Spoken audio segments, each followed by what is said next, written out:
பங்கீடு விவகாரம் தொடர்பாக 7 மாநில முதலமைச்சர்களுக்கு முதலமைச்சர் மு.க.ஸ்டாலின் கடிதம். கூட்டு நடவடிக்கை குழு அமைத்து அடுத்த கட்ட நடவடிக்கை குறித்து ஆலோசிக்க வேண்டும் எனவும் வலியுறுத்தல்.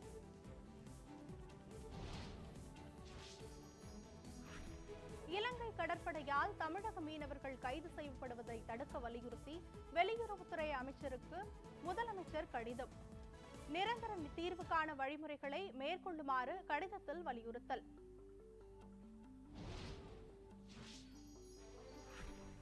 பாஜகவால் தோற்றும், பாஜகவுடன் கூட்டணி கிடையாது என கூறியவர்கள் இன்று பாஜக இல்லாமல் இல்லை என்ற நிலை ஏற்பட்டுள்ளது.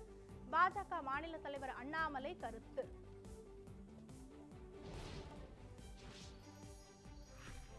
தாவேகா சார்பில் நடைபெற்ற இஃப்தார் நோன்பு திறப்பு நிகழ்ச்சி. தாவேகா தலைவர் விஜய் பங்கேற்று நோன்பு திறந்தார்.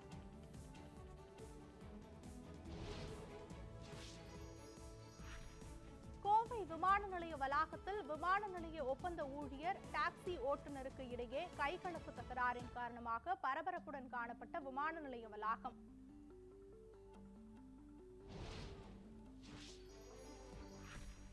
விருதுநகரில் நடைபெற்று வரும் வெப்பக்கோட்டு அகழாய்வில் உடைந்த நிலையில் காதணி மற்றும் சங்கு வலையில் கண்டெடுப்பு. தமிழரின் வரலாற்று வாழ்வியல் தடங்குவியலை எடுத்துக்காட்டுவதாக அமைச்சர் தங்கம் தென்னரசு பதிவு.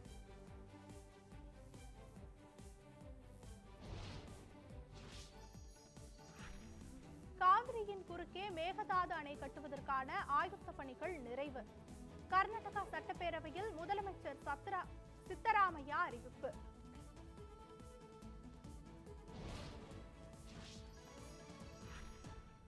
மும்மொழி கொள்கையை எதிர்த்தால் இடி ரெய்டு, துணை முதலமைச்சர் உதயநிதி ஸ்டாலின் குற்றச்சாட்டு.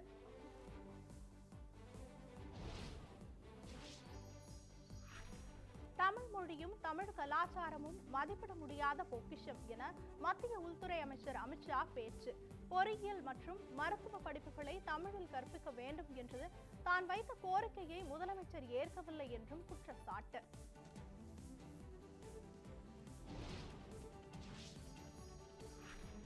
அரக்கோணம் அருகே தக்கோலத்தில் CISF 56வது ஆண்டு தின விழா. பல்வேறு சாகசங்களை தத்ரூபமாக நிகழ்த்தி காட்டிய வீரர்கள்.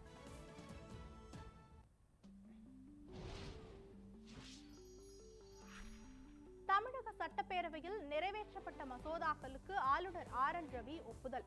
ஊரக உள்ளாட்சித்துறைகளுக்கு தனி அதிகாரிகள் நியமனம் உள்ளிட்ட 2 மசோதாக்களுக்கு ஒப்புதல் அளிக்கப்பட்டுள்ளது.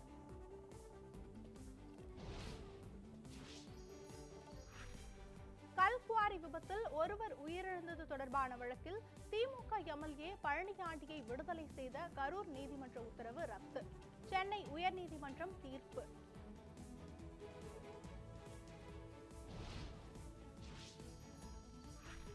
திருவள்ளூர் மாவட்டம் திருத்தணி அருகே அரசு பேருந்து மற்றும் லாரி மோதிய விபத்தில் சம்பவ இடத்திலேயே 5 பேர் உயிரிழப்பு. காயமடைந்த 20 பேர் சிகிச்சைக்காக மருத்துவமனையில் அனுமதி என தகவல்.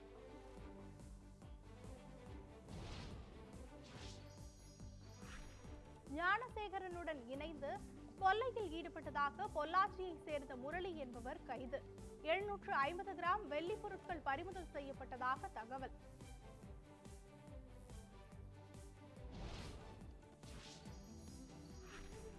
மும்மொழி கொள்கைக்கு ஆதரவாக கையெழுத்திட்ட முன்னாள் MLA விஜயகுமார் அதிமுகவில் இருந்து நீக்கம். கட்சியின் அடிப்படை உறுப்பினர் உள்ளிட்ட அனைத்து பொறுப்புகளில் இருந்தும் நீக்கப்படுவதாக அறிவிப்பு.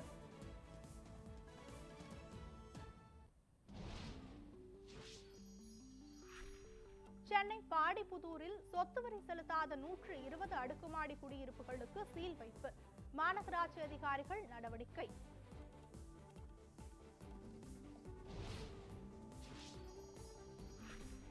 பெண் ஊழியர்களுக்கு மாதத்தில் 1 நாள் மாதவிடாய் கால விடுமுறை. L&T நிறுவன தலைவர் சுப்பிரமணியன் அறிவிப்பு.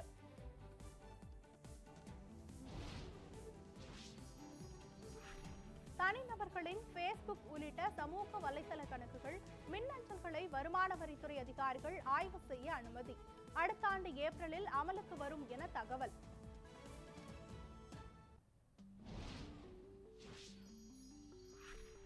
23 தொழிலாளர்களை பணியில் இருந்து நீக்கம் செய்ததை கண்டித்து சாம்சங் தொழிற்சாலையை முற்றுகையிட்ட பணியாளர்கள் முடக்கப்பட்ட அடையாள அட்டையை புதுப்பிப்பதாக கூறியதால் மீண்டும் பணிக்கு திரும்பிய சம்மதம்.